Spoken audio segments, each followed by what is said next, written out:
Did you know if you drop a like and subscribe in the next 5 seconds, nothing will happen but it will put a giant smile on my face?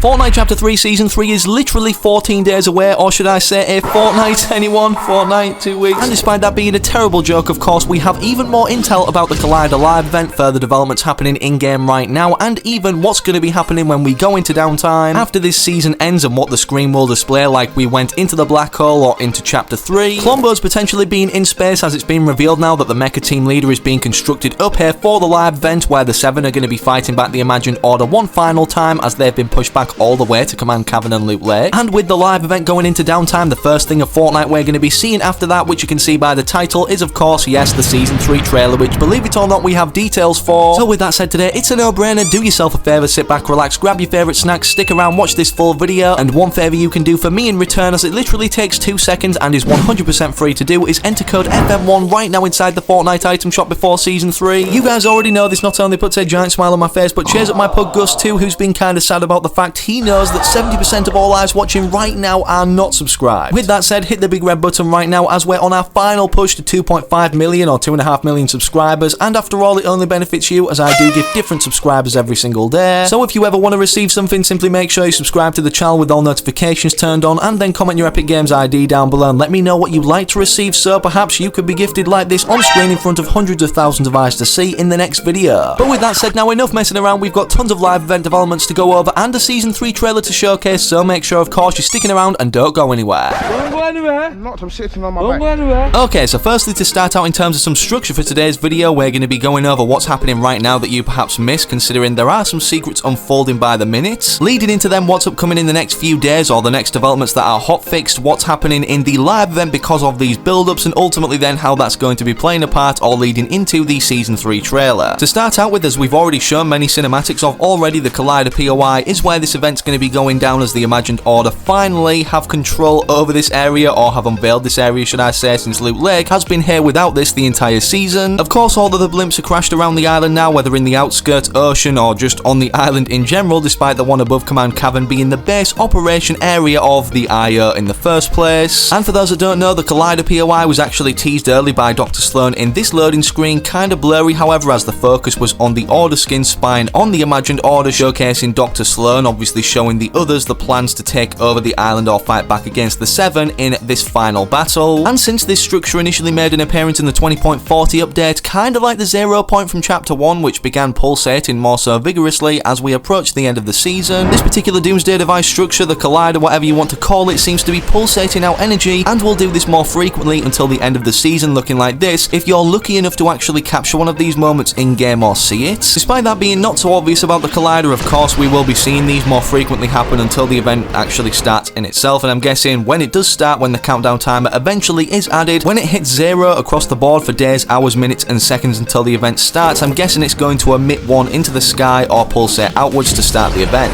And speaking of countdown timers, before we reveal them as an upcoming development that you guys won't have seen just yet, whether it's in the lobby or in-game, also looking different from each other, it's safe to say this event in itself is going to be happening on the final day, leading directly into downtime, as data miners have been able to determine, which according to the Battle Pass menu right now is still June 3rd. I assume this date's not going to be moved or changed or extended or anything like that, but speaking of extensions, it's rumoured, or perhaps even confirmed by data miners, that the downtime we're going to be entering after this occurs on June 3rd will be extended, so maybe it's like a 48-hour downtime compared to 12 hours, which we usually see going into a new season. And despite all of this going on for everybody in-game, what we can follow individually, the Resistance quests that perhaps we're at different stages throughout in terms of being involved in the storyline itself, or it being explained to us through voice recordings. Just to recap, in week 8 we had to scan energy surges or fluctuations at Loot Lake itself before the Collider POI was implemented, which largely resembled Midas's Doomsday device, energy fluctuations coming off of that. But then now in week 9, for these quests, since the Collider POI has been implemented, we need to actually fish around for mech parts, which can simply be done by casting our rod into the water and pulling whatever out. From doing this, like all the other Resistance quests and automated voice recording plays of Agent Jones, this time however discussing discussing two things that are very interesting, not only that the mech is being recommissioned by the Paradigm, which perhaps means the Seven have welcomed her back to the group or the faction with open arms after a kind of controversial breakup after the final showdown, where she was responsible in the form of Singularity for leaving the 0 point above the vault, destabilizing, creating the chaos that we've seen unfold in the Fortnite storyline since then. And speaking of the Paradigm, as it's confirmed now, all of these characters are going to be involved with the live event or have their own voice-like lines during it, meaning they're going to be present on the island. With again Paradigm being one of these, it's no surprise that not only we've had an updated style for her skin, but a brand new clean revamp to it, which I'm guessing is going to be appearing throughout the item shop. And the last thing to mention about what's happening right now that you guys definitely will have seen from playing Fortnite, before we hop onto the even crazier stuff about what's upcoming for the live event, what it's going to look like, and then the Season 3 trailer, so stay tuned, is the lobby with the mech being reconstructed on what seems to be a brand new scenery that we've never seen on the Fortnite island. For those confused as to what this scenery is, well, it's the moon, and believe it or not, this is a direct conclusion as to where the mech actually flew to after the events of the final showdown in Chapter 1 Season 9, as back then the last that we saw of this was this giant flashing light in the sky. And with us knowing Singularity is Paradigm, again another snapshot form, obviously Paradigm being one of the members of the Seven, this means that this moon base that we see in the lobby is our first look or perspective of the moon base that we're going to be travelling to in the live event itself. Before we do get onto that information, however, other things that we definitely know are going to be happening are the lobby countdown timer that will be implemented around 10 days before the event itself, and of course an event timer will appear in game above the collider, which is going to be the focal point of the map, or where we're going to need to go to once we enter the LTM to wait for the event to happen once the timer hits 0. However, as you guys have been able to see, the timer in-game does look different to the one in the lobby. Also, with us knowing as a side note too that the moon is a safe place or base for the Seven, who's to say that they didn't harbour the rest of the Clombos, the ones that didn't go into hibernation, and actually have them kept out of the way of everything going on the Fortnite island now, this war waged between the Imagined Order and the Seven as kind of protection. Maybe perhaps we do see these when we go to the moon during the live event as confirmed kind of anyways, or subliminally teased by Epic Games, adding a very low quality version, as you can see this right here, that obviously is a video form of the Fortnite island right now, Chapter 3 Season 2 in the 20.40 updated version, from a bird's eye view, or as if we're looking at it from a large distance, so the low quality doesn't exactly matter if we're not up close and personal, implying we're going to be on the moon looking down at this island, so that then doesn't really mean that it needs to be the highest of quality in terms of what's on the island itself if it's so far away. That's the only plausible explanation I can think of as to why a low quality version of the island is added in itself, but obviously the island isn't on a planet, as we know from the Flipside Chapter 3 trailer in itself. The loop of Fortnite simply consists of two sides, obviously Chapter 2 that's now currently underwater, and Chapter 3, well, in this universal kind of bubble. Honestly, I'm so excited for this perspective, or this scenery anyways, as we've never travelled to outer space in any lore-related live event. You could argue in the Travis Scott live event we went through different dimensions, but that's a whole other conversation. And based off everything so far, the Mecha Team Leader being reconstructed, which actually looks like this in terms of size compared to the normal size of us, a Fortnite character, the size of the brand new Doomsday device that the IO have constructed, the Collider, and also the fact it's implied we're going to space in more than just one way, as data miners have been able to determine, the destruction or outcome of this event is honestly going to be out of this world, no pun intended. Speaking of being out of this world, who knows, perhaps we end the event in space, and for that reason this could be the progressive downtime screen we see, slowly approaching more so the Fortnite island, kinda like the downtime we saw for Chapter 3 in itself, where we slowly more so got zoomed into the character that we were playing as previously to attend the event on Driftwood, then washing up more closely to the Chapter 3 island. This would be a very smart marketing move to do off Epic Games, as this would then introduce us once getting back to the Fortnite island from the moon pod again that was teased in the game's coding we'll be entering and exiting, all of the Fortnite Chapter 3 Season 3 map changes and everything that's going to be new about that season on the island. Speaking of the Season 3 trailer, however, I've got to end off by showing you guys an absolutely insane animation for the Paradigm returning, obviously for this new season to reunite with the Seven, and this was of course made by Ferals, who's linked in the video description down below to his YouTube, Twitter. Make sure to subscribe and follow him, and before you leave today, of course, subscribe to this channel too to get updated with all the newest Fortnite content, intel and leaks that are out there.